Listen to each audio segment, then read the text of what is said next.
कि जब दो युवराज लड़ते हैं तो तीसरा व्यक्ति बीच में नहीं आता।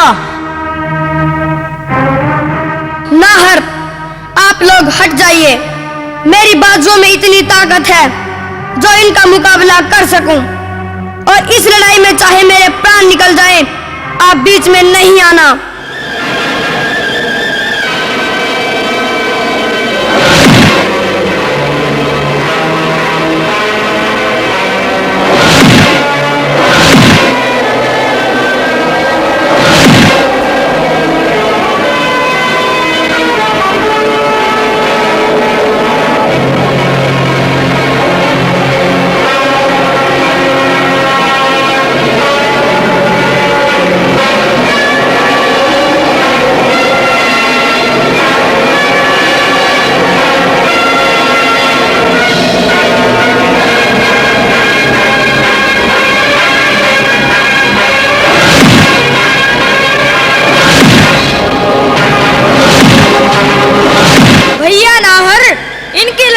भयंकर होती जा रही है।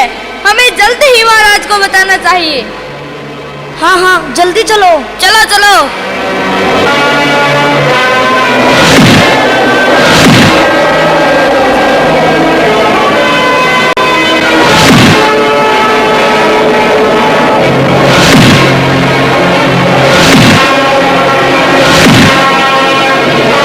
नहीं, क्या हुआ गुरुदेव?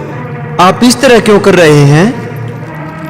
मेरे प्रिय शिष्य जहारवीर और उसके भाइयों अर्जुन सर्जन में भयंकर लड़ाई छिड़ गई है। जब जहारवीर पर वार होता है तो वो मुझे आकर लगता है। तो गुरुदेव, आप तुरंत जाकर उनकी मदद क्यों नहीं करते? वो दो हैं, कुछ भी कर सकते हैं। वे दो जरूर हैं, लेकिन जहारवीर उनसे निपटने में सक्षम है, और ये युद्ध अंतिम युद्ध नहीं। इसलिए ये लड़ाई जहारवीर को स्वयं लड़नी होगी, क्योंकि वे तीनों बच्चे हैं। बच्चों की लड़ाई में मेरा शक्ति द्वारा सहायता पहुंचाना उचित नहीं है। ये एक लड़ाई जहारवीर को खुद ही लड़नी पड़ेगी। परिणाम कुछ भी हो सकता है।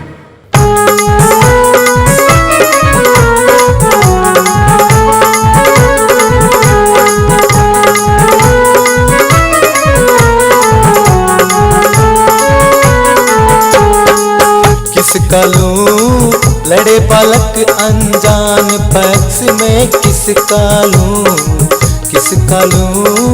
लड़े बालक अनजान पक्ष में, किसका लूं लड़े बालक ये अनजान पक्ष में, किसका लूं लड़े बालक अनजान पक्ष में, किसका लूं लड़े बालक अनजान पक्ष में, किसका लूं।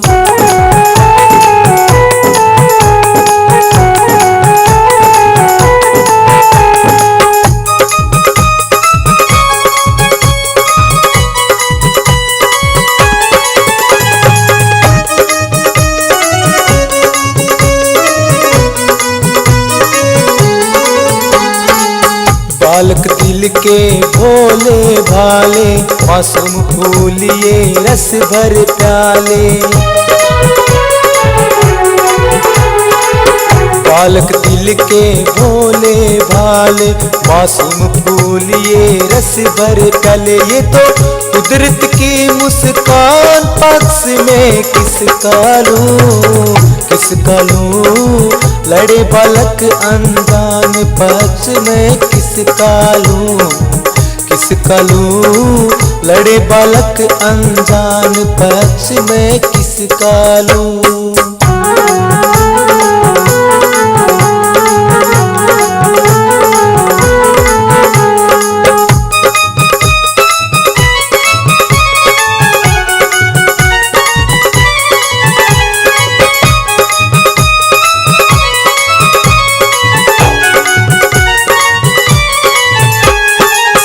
ये जाने ना अपना पराया, इनमें ना कहीं कपट की छाया।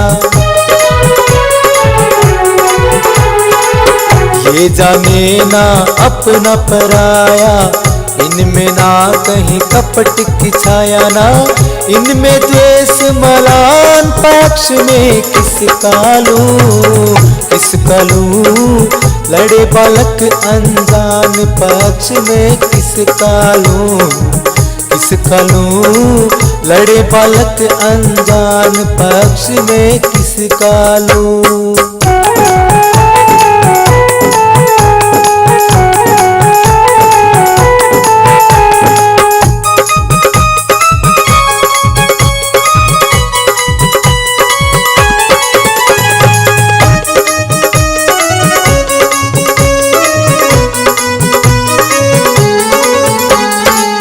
पल में लड़ते पल में राजी तासीर ये इनके हृदय विराजी। पल में लड़ते पल में राजी तासीर ये इनके हृदय विराजी। देखे सबको एक समान पक्ष में किसका लूं लड़े बालक अनजान पक्ष में किसका लूं लड़े बालक अनजान पक्ष में किसका लूं।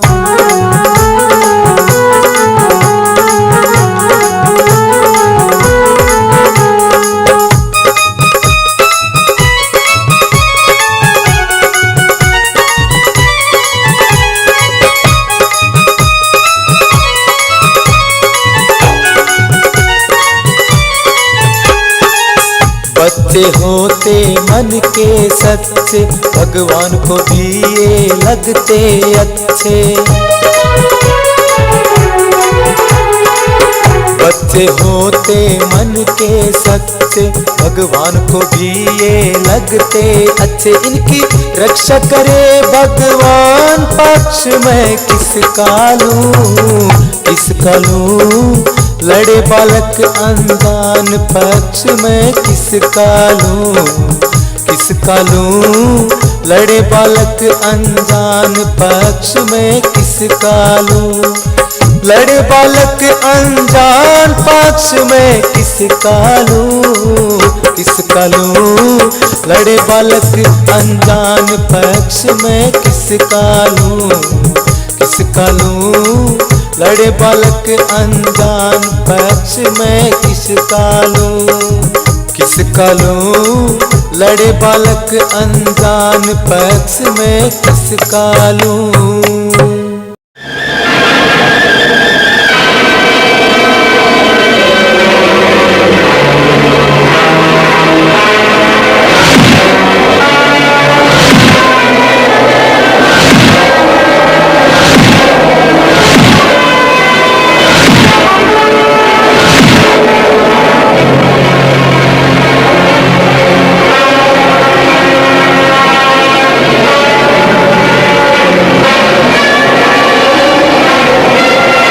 रुक जाओ जाहर। मत रोके पिताश्री मुझे, मैं आज इन्हें जिंदा नहीं छोड़ूंगा। जाहरवीर, ये तुम्हारे बड़े भाई हैं, तुम्हें इस तरह का व्यवहार नहीं करना चाहिए। पिताजी, कहने को तो ये मेरे भाई हैं, लेकिन है दुश्मनों से भी बढ़कर। कोई बात नहीं पुत्र, इनकी बातों का बुरा मत मानना, अपनी माता को कुछ मत कहना। हे भगवान, क्या हो गया इस चौहान वंश को? इतनी छोटी उम्र में ही इतना द्वेष। बेटा जाहरवीर, तुम्हें अपने बड़े भाइयों की इज्जत करनी चाहिए। तुमको अर्जुन सर्जन के साथ लड़ना नहीं चाहिए था। नहीं महाराज, इसमें जाहरवीर का कोई दोष नहीं है। हम तो यहाँ चुपचाप खेल रहे थे कि उन्होंने ही आकर झगड़ा करना शुरू कर दिया। हाँ पिताजी, इसमें मेरा कोई दोष नहीं है। वो हमेशा मेरी जान लेने की कोशिश करते हैं। उनकी तो रग रग में छल कपट ईर्ष्या भरी है पिताजी। तुम ठीक कहते हो बेटा, यही ईर्ष्या तो एक दिन उनके लिए विनाश का कारण बनेगी। बेटा जाहर, आज के बाद तुम लोग कभी महलों से बाहर खेलने नहीं जाओगे, समझे? जो खेल खेलना है महलों में ही खेलना। अब चलो। चलो पिताजी।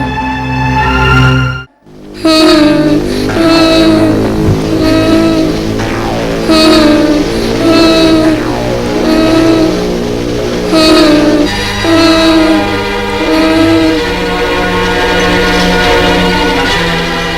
अरे क्या हुआ बेटा अर्जुन सर्जन, तुम इस तरह से रो क्यों रही हो? किसने बनाई तुम्हारी ये हालत? माता, हमें जाहरवीर ने बहुत मारा। क्या? हाँ माता। क्या कहते हो तुम? दो होकर भी उसकी मार खाकर आ गए? गर्दन दबाकर जान निकाल देते उसकी। हम क्या करते माता, हमारे ताऊ जी ने हमें पकड़ लिया और जाहरवीर व उन दासी पुत्रों ने मिलकर हमें बहुत मारा माता। क्या ये सत्य कह रहे हो तुम? हाँ माता। आने दो तुम्हारे पिताजी नेवर सिंह को, आज तो कोई निर्णय होकर ही रहेगा। क्या बात है रानी काछल, इस तरह मुंह लटकाए क्यों बैठी हो? ये बच्चे क्यों रो रहे हैं? आओ बेटा। अरे तुम तो जख्मी हो, कैसे हुआ ये सब बेटा? ये क्या बताएंगे बेचारे, मैं बताती हूँ। ये तुम्हारे बड़े भाई के काम है। बड़ा गर्व है ना अपने भाई पर, देवता मानकर पूजा करते हो उनकी। अब देखो इनका हाल। रानी काछल, क्या बात है? मुझे साफ साफ क्यों नहीं बताती? पहेलियां क्यों बुझा रही हो? क्या किया है बड़े भैया ने?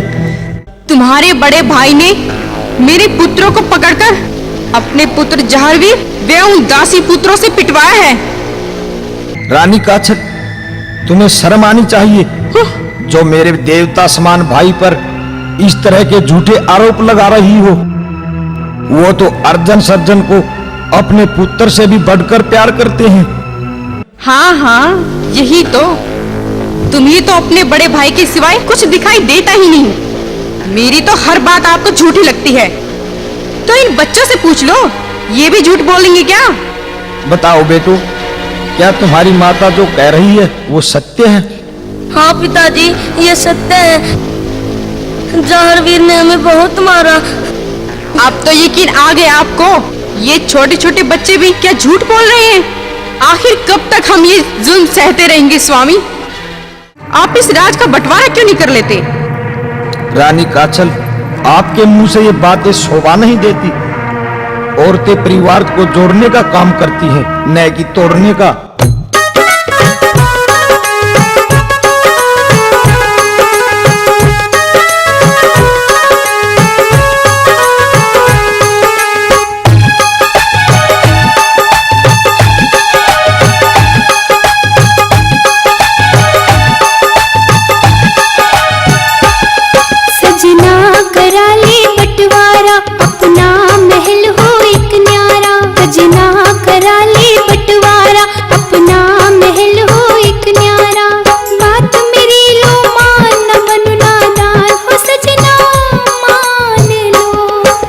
महल स्वर्ग से भी प्यारा, भाइयों का इसमें भाईचारा।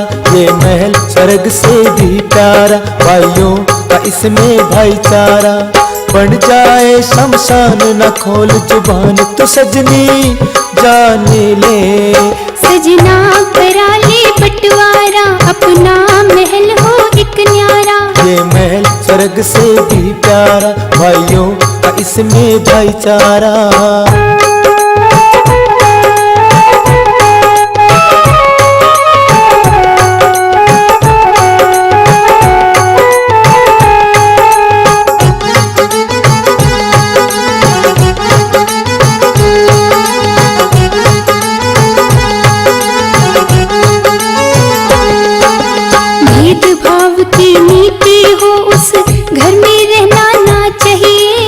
इससे बड़ ईर्षा मन में कभी वचन वो कहना ना चाहिए। ओ भोले चौहान समय को अच्छी तरह पहचानो। सजना करा ले बंटवारा, अपना महल हो एक न्यारा। सजना करा ले बंटवारा, अपना महल हो एक न्यारा।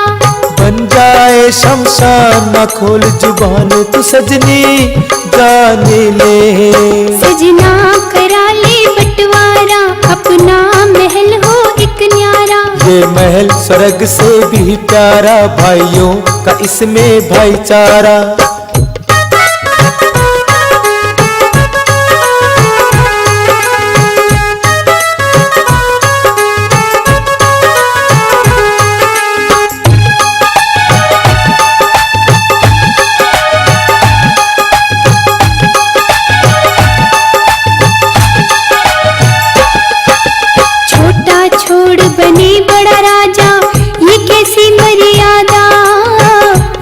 ऐसी रीत भली हो रानी जिसमें सबका ही फायदा। जहाँ रहते हो शैतान भला वहाँ किसका हो सम्मान।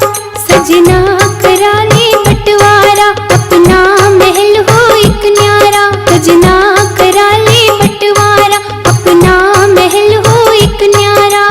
बन जाए शमशान न खोल जुबान तो सजनी जान ले। सजना करा ले बंटवारा अपना महल हो एक न्यारा। ये महल स्वर्ग से भी प्यारा भाइयों का इसमें भाईचारा।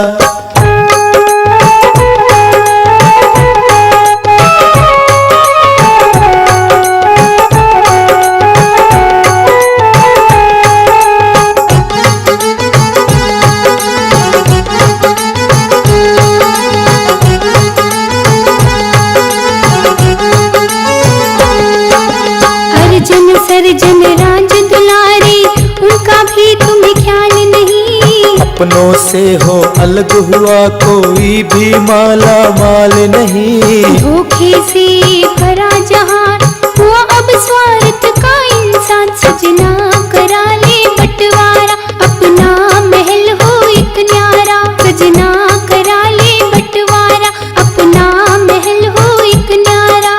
बन जाए शमशान न खोल जुबान तो सजनी जान ले। सजना करा ले बंटवारा अपना महल हो एक न्यारा। ये महल स्वर्ग से भी प्यारा भाइयों का इसमें भाईचारा।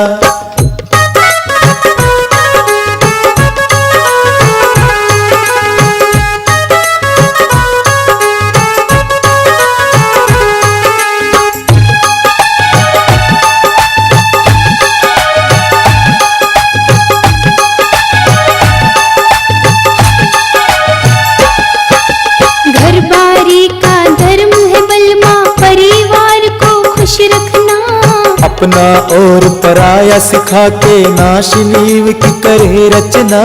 मैं हूँ इतनी परेशान पड़ेगी गवानी एक दिन जान। सजना करा ले बंटवारा अपना महल हो एक न्यारा। सजना करा ले बंटवारा अपना महल हो एक न्यारा।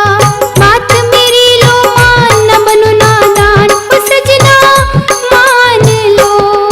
ये महल स्वर्ग से भी प्यारा भाइयों का इसमें भाईचारा। ये महल स्वर्ग से भी प्यारा भाइयों का इसमें भाईचारा।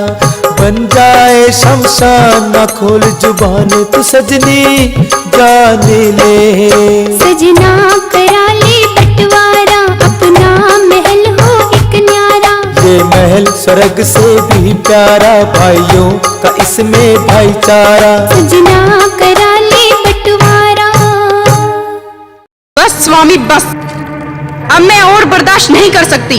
अगर आज आपने महाराज उमर सिंह से बात नहीं की तो मैं अर्जुन और सर्जन को लेकर अपने मायके सिरसा पाटन चली जाऊंगी। मैं तुम्हें अच्छी तरह जानता हूँ रानी काछल। तुम अपनी तिरियाहट के आगे कुछ भी कर सकती हो और मैं भी इस हर रोज की कलह से तंग आ गया हूँ। अगर अलग होने से ही तुम्हारे मन को तसल्ली मिलती है तो आज ही महाराज उमर सिंह से बात करता हूँ। ये हुई ना बात।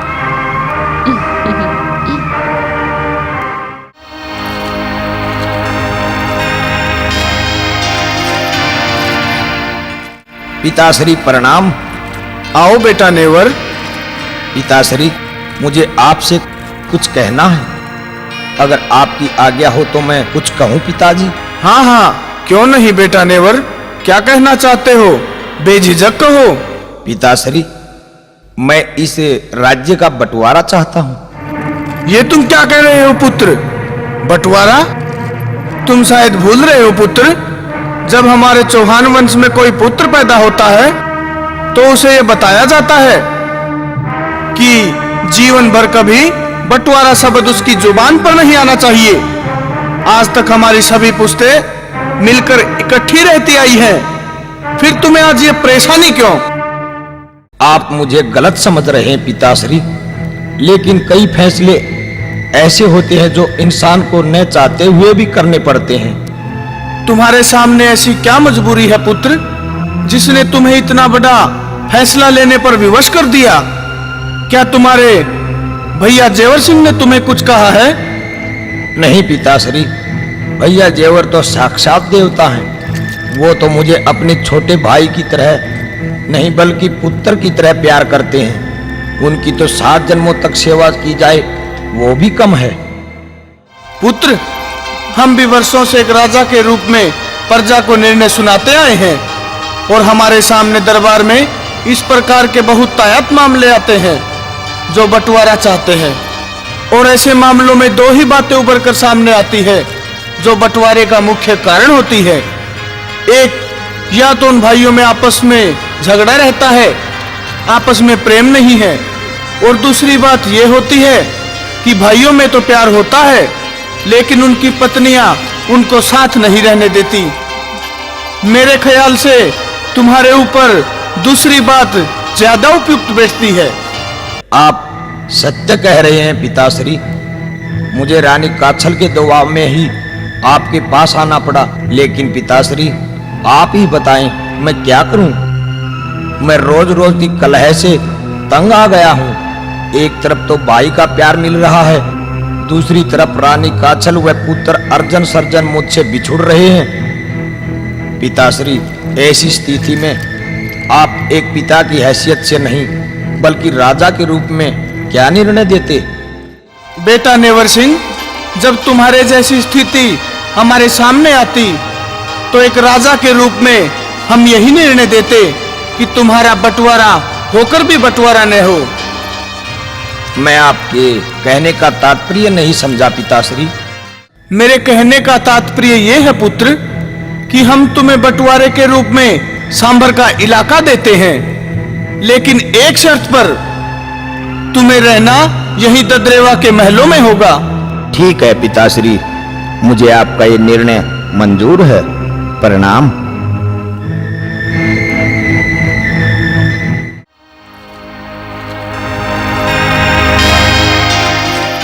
अरे भैया जाहर, तुम यहाँ बैठे हो? हमने सारे महलों में ढूंढ लिया। चलो बाहर खेलने चलते हैं, बड़ा मजा आएगा। नहीं भैया नाहर, तुम लोग चले जाओ, मेरा मन नहीं कर रहा। क्या बात है भैया, लगता है हमसे नाराज हो। नहीं नहीं भज्जू भैया, मेरा वैसे ही मन नहीं कर रहा। आज मैं यहीं पर अपने नीले के साथ खेलूंगा। ठीक है भैया, जैसी तुम्हारी इच्छा। चलो भैया चलते हैं।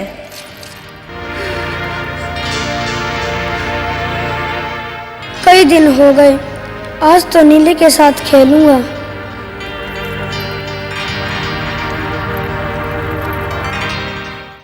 अरे मेरे नीले, कैसा है तू? तुम्हें पता है माता बाछल ने मुझे महलों से बाहर जाने को मना कर रखा है। अब तू ही बता, मैं यहाँ बैठा बैठा पूरा दिन कैसे व्यतीत करूं? बात तो ठीक है भैया, पर मैं क्या करूं? तुम क्या करो? तुम ऐसा करो, मुझे अपनी पीठ पर बैठाकर इस आकाश की सैर कराओ। मैं घूमकर देखना चाहता हूँ आखिर आसमान पर है क्या। बात तो ठीक है भैया, बैठो मेरी पीठ पर। अब चलो।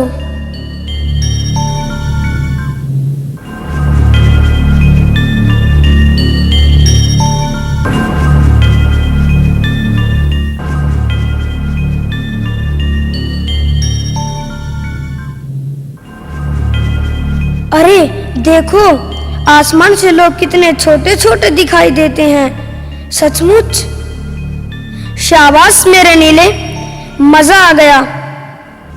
और ऊपर ले चलो, और ऊपर ले चलो।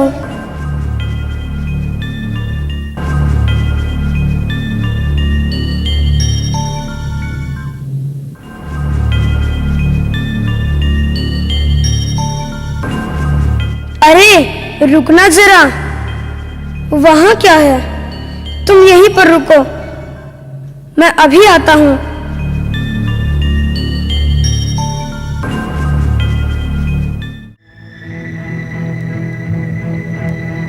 अरे वाह, ये आसमान पर इतना अच्छा राज सिंहासन किसने लगा रखा है? यहाँ पर बैठता हूँ।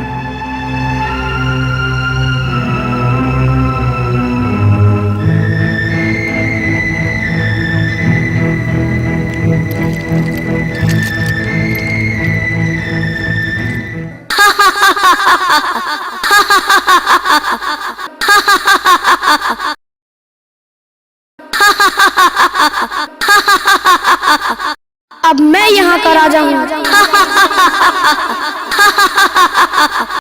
नारायण नारायण। अरे ये कौन बालक है जिसने देवलोक पर ही अधिकार कर लिया? और देवराज इंद्र भी नहीं दिखाई दे रहे। वो कहां चले गए? मुझे यह समाचार भोलेनाथ को देना होगा। नारायण नारायण नारायण नारायण। नारद का प्रणाम स्वीकार करें भोलेनाथ। आंखें खोले भोलेनाथ। घोर अनर्थ हो गया। नारायण नारायण। क्या हुआ देव ऋषि नारद जी? क्या अनर्थ हो गया? आप तो बहुत परेशान मालूम हो रहे हो। हे भोलेनाथ, बात ही कुछ ऐसी है, आप सुनोगे तो आपको भी यकीन नहीं होगा। नारायण नारायण। ऐसी क्या बात है नारद जी? भोलेनाथ, स्वर्ग लोक पर अब देवराज इंद्र का आधिपत्य नहीं रहा, बल्कि वहां तो किसी और का अधिकार हो गया है। नारायण नारायण। नारद जी, ये आप क्या कह रहे हैं?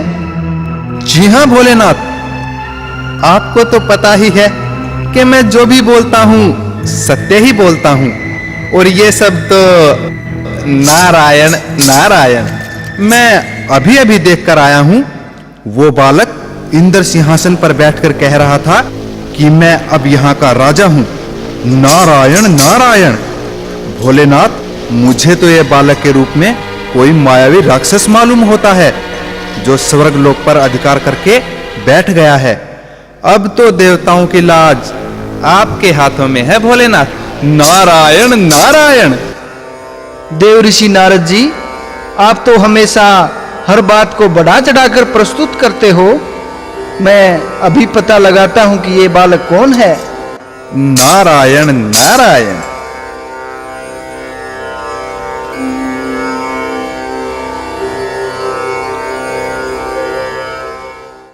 देव ऋषि, घबराने की कोई आवश्यकता नहीं है। ये कोई मायावी राक्षस नहीं है, बल्कि ये तो गोरखनाथ जी का शिष्य पद्मनाग अवतारी जहारवीर है, जो पृथ्वीलोक से यहाँ आया है। मुनिवर, ये स्वर्गलोक पर अधिकार करने नहीं बल्कि खेलने आया है। नारायण नारायण। भोलेनाथ, ये बालक खेलने के लिए जीवित ही पृथ्वी से स्वर्गलोक पहुंच गया। इतनी शक्तियां इतनी अल्पायु में इसे कैसे प्राप्त हुई? अगर बड़ा होकर इसने अपनी शक्तियों का दुरुपयोग कर कहीं सचमुच ही स्वर्गलोक पर अधिकार कर लिया तो? नारायण नारायण। नारद जी, ऐसा कुछ नहीं होगा। इस बालक को ये इतनी शक्तियां मेरे ही अंश और इसके गुरु गोरखनाथ जी के कारण प्राप्त हुई हैं। ये बालक इन शक्तियों का दुरुपयोग नहीं करेगा, बल्कि दीन दुखियों की मदद कर जगत कल्याण करेगा। कलयुग में इनकी रिद्धि सिद्धि देवताओं से भी बढ़कर होगी। नारायण नारायण।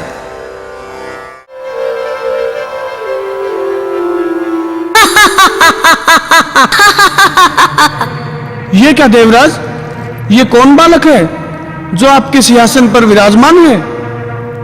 मुझे तो ये कोई दैत्य या दानव लगता है जो बालक का रूप धारण करके बैठा है।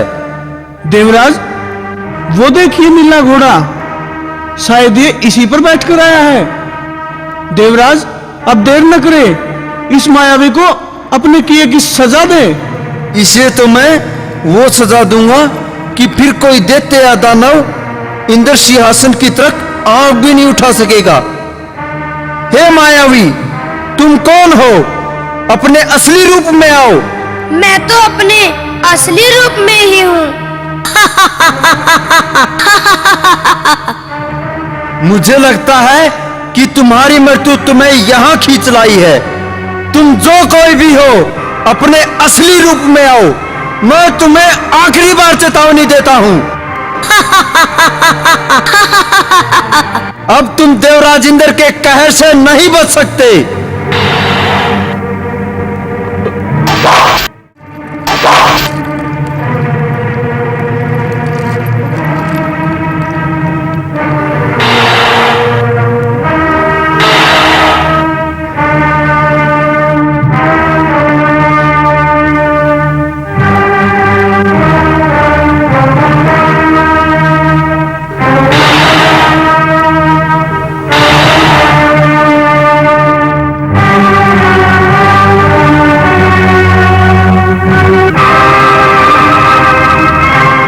क्या देवराज, इस पर तो किसी भी अस्त्र शस्त्र का असर ही नहीं हो रहा। मुझे तो ये मायावी बहुत शक्तिशाली लगता है। चाहे कितना भी शक्तिशाली क्यों ना हो, लेकिन मेरे वज्रास्त्र से नहीं बच सकता। क्या देवराज, अब वज्रास्त्र का प्रयोग करेंगे? हाँ अग्निदेव, इसके अलावा कोई उपाय भी तो नहीं।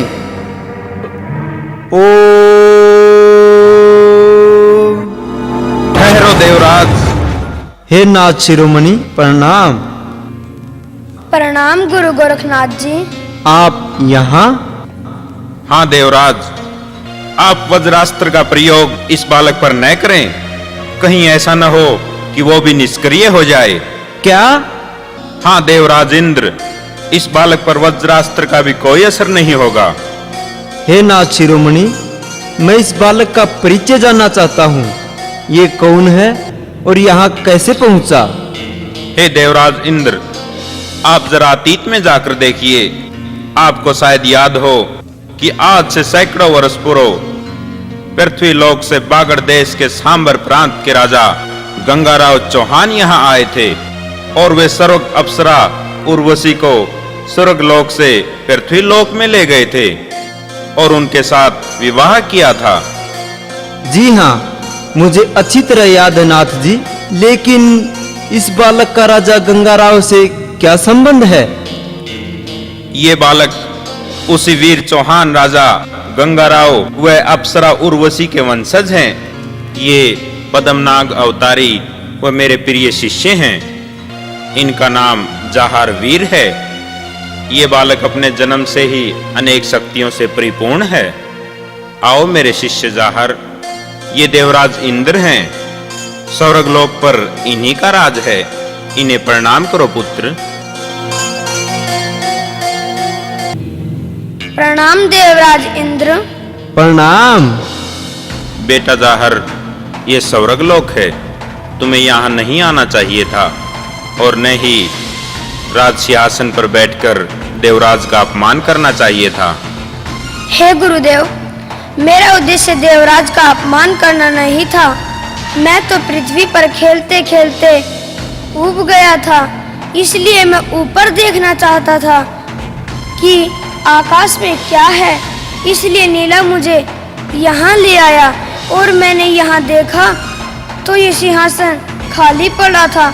मैं तो यूं ही बैठ गया था गुरुदेव। हे देवराज, मेरे कारण अगर आपका तनिक भी अपमान हुआ है तो मैं क्षमा चाहता हूँ। नहीं नहीं जाहरवीर, ये तो तुम्हारा बड़प्पन है जो तुम ही मुझसे क्षमा मांग रहे हो। वास्तव में क्षमा तो मुझे ही मांगनी चाहिए, जो मैंने तुम्हारा बिना परिचय जाने ही पता नहीं क्या क्या कह दिया। वास्तव में मैं ही अपनी शक्तियों के घमंड में इतना चूर हो गया था कि मैंने तुम्हारा परिचय जाने बिना ही तुम पर उनका प्रयोग करना शुरू कर दिया। तुमने तो मेरा घमंड चूर कर मुझे सही मार्ग दिखाया है। हे गुरु गोरखनाथ जी, ये बालक तो अपने इन्हीं चमत्कारों के कारण जग में बड़ा नाम करेगा। इसकी रिद्धि सिद्धि के आगे तो हमारी शान भी कम होगी। जी हाँ देवराज, इस बालक का जन्म ही जगत कल्याण के लिए हुआ है। ये अपने अच्छे आचरण से ही जल्दी ही प्रसिद्धि प्राप्त करेगा। हे गुरु गोरखनाथ, आज मैं धन्य हुआ जो आप व बालक जाहरवीर स्वर्ग लोक पधारे। आइए महाराज, आसन ग्रहण करें। नहीं देवराज इंद्र, ये समय आसन ग्रहण करने का नहीं है। मैं अपनी समाधि मध्य में ही त्याग कर आया हूँ। अब मैं चलना चाहूंगा। बेटा जाहरवीर, जी गुरुदेव। तुम भी अब दद्रेवा नगरी वापस जाओ। तुम्हें काफी समय हो गया है यहाँ आए हुए। जी गुरुदेव, प्रणाम प्रणाम। अच्छा देवराज, मैं भी अब चलना चाहूंगा। प्रणाम।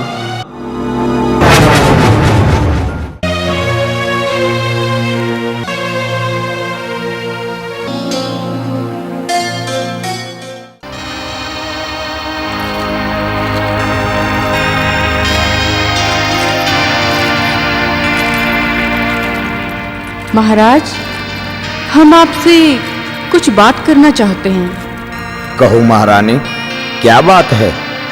महाराज, आपको तो मालूम है पुत्र जाहरवीर अब बड़ा हो गया है। अब उसके खेलने कूदने की उम्र नहीं रही महाराज। आप क्या कहना चाहती हैं महारानी? साफ साफ कहो। महाराज, मैं ये कहना चाहती हूँ कि अब पुत्र जाहरवीर बच्चा नहीं रहा।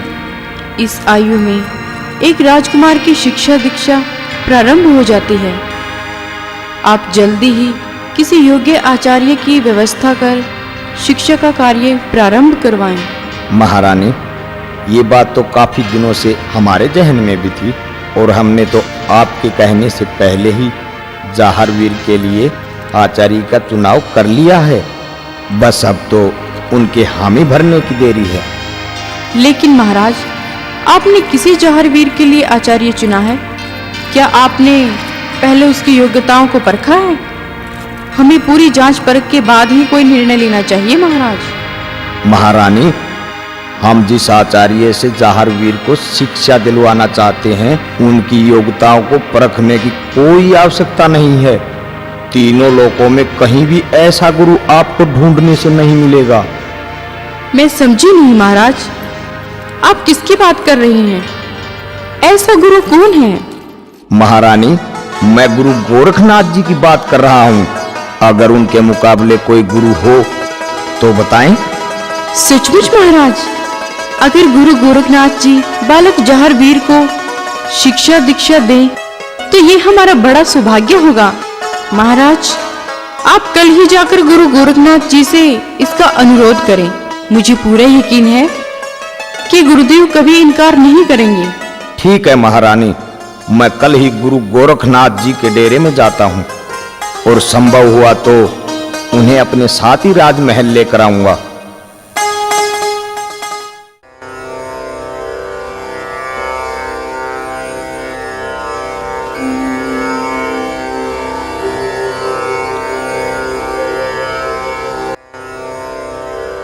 हे गुरु गोरखनाथ, राजा जेवर सिंह का प्रणाम स्वीकार करें।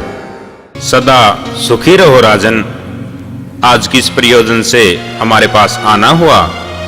क्या ददरेवा नगरी में सब कुशल मंगल है? जी हाँ महाराज, आपकी कृपा से सब कुशल मंगल है। गुरुदेव, मैं आपके पास एक अनुरोध करने आया हूँ। आशा है आप इनकार नहीं करेंगे। किस बात का अनुरोध राजन? साफ साफ बताओ। महाराज, अब जाहरवीर बड़ा हो गया है। मुझे लगता है कि अब उसकी आयु शिक्षा ग्रहण करने की हो गई है। अगर आप पुत्र जाहरवीर को शिक्षा दीक्षा दें तो बहुत कृपा होगी महाराज। राजन, आपने तो मेरे मन की ही बात छीन ली। जाहरवीर की शिक्षा दीक्षा का कार्य मेरे द्वारा ही होना लिखा है। वह तो जगत में मेरा नाम रोशन करेगा। मैं उसको